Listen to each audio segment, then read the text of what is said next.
Once again, good morning to all of you. I trust that you are well. I trust that all is going well with you. And I trust that you are adhering to the regulations laid down by our government with regards to lockdown level 4. Also, welcome to May. The 5th month of the year is with us, and it seems as if time just flies without us being aware how quickly time goes by. One thing that the lockdown has given us is a time to just slow down, a time to recuperate, a time to reflect, and a time to just calm everything down. Sometimes as I look at scripture, I wonder why God warns me with certain passages from scripture. And today's lesson from John chapter 10, especially verse 9 and 10, comes back to me every time through life, and it comes and reminds me of things that happened in the past and how God is speaking through me, to me, through the ages. There's a lot that one can share about the reading set for today, but I want to focus just on John chapter 9 and John chapter 10. Acts speaks of what the early church did, and it challenges us to be aware of what they did, and it motivates us to continue doing those things that the early church did to grow. And 1 Peter reminds us that Jesus took your place, but when he took your place, he also showed you and me an example of how we are called to live. So if we focus on 1 Peter and on Acts, there's a motivation for us to change our lifestyle, to be in line with what the early church did and to be in line with what Jesus did. But John chapter 10 verse 10 says, "The thief comes only in order to steal and kill and destroy. I have come that you might have life, and life in all its fullness." The thief comes only in order to steal, kill, and destroy. I have come that you might have life, and life in all its fullness. This verse is close to my heart. I was introduced to John 10 verse 10 at a youth camp in the late 1980s, early 1990s. At a 5-day camp, we were motivated to learn this verse off by heart. We listened to speakers sharing insights around this verse. And I want you to notice the purpose or goal of the thief or Satan in John 10 verse 10. John 10 verse 10 says the purpose or goal of the thief or Satan or the devil or whatever you want to call him, his purpose is to steal, to kill and destroy. Jesus' purpose is to give you life and life in all its fullness. You and I need to choose whom we will follow. Will you follow Satan, whose goal is to steal from you, whose goal is to kill you and ultimately destroy you? Or will you choose Jesus, who wants to give you life and life in all its fullness?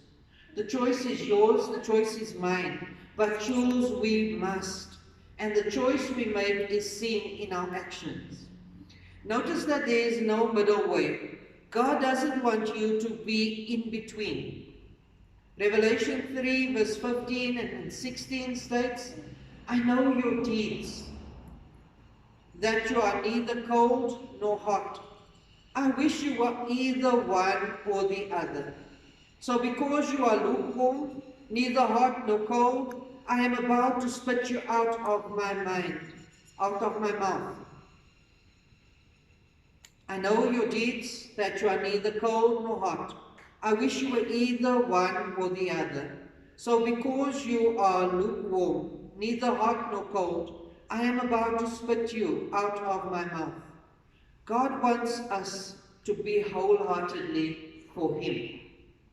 Wholeheartedly, 100% for Him. He does not want lukewarm Christians. He does not want fair weather Christians or bad rainy day Christians. He wants you and me to be wholehearted for Him, irrespective how the situation around us look. Are you willing to be wholeheartedly for Jesus? Are you and I willing to commit ourselves wholeheartedly to Jesus? Whether things are good or whether things are bad, whether things are hard or whether things are difficult and easy, how are you and I as believers? Are we willing to wholeheartedly follow Jesus? David answers this question with a resounding yes in Psalm 23.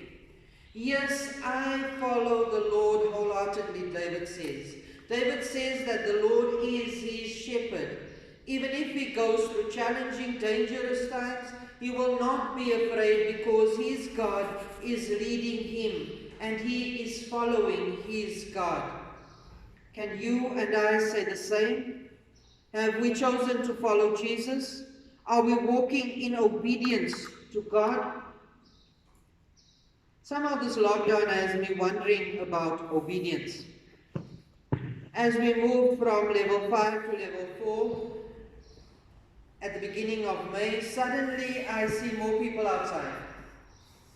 More people in cars, more people at the malls, more people ignoring the rules of social distancing and of being outside as not as frequently as possible. More people just going and doing and whatever they want to do. Why is it so difficult for us to walk in obedience?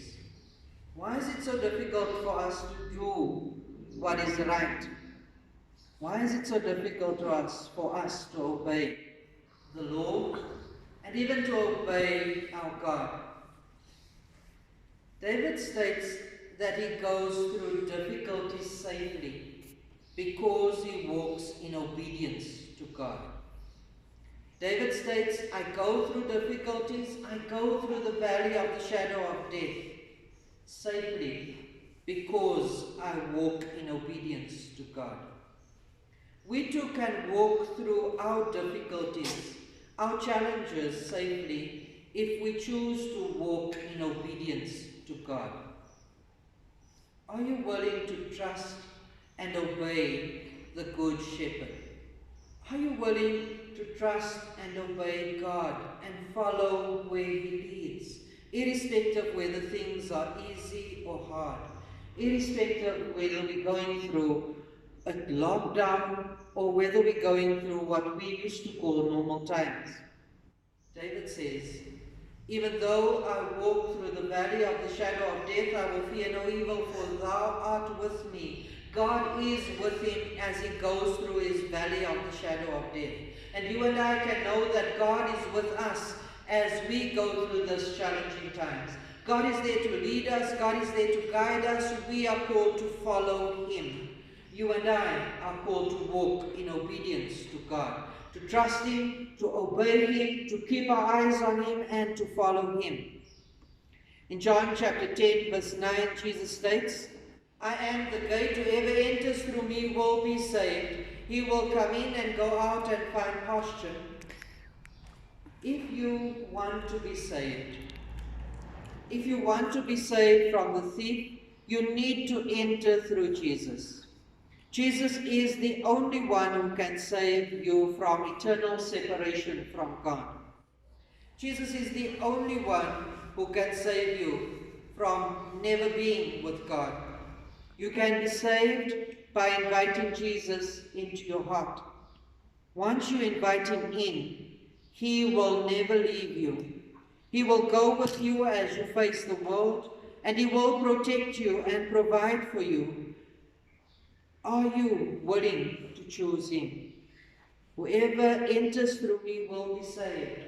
He will come in, and he will go out, and he will find pasture, Jesus promises.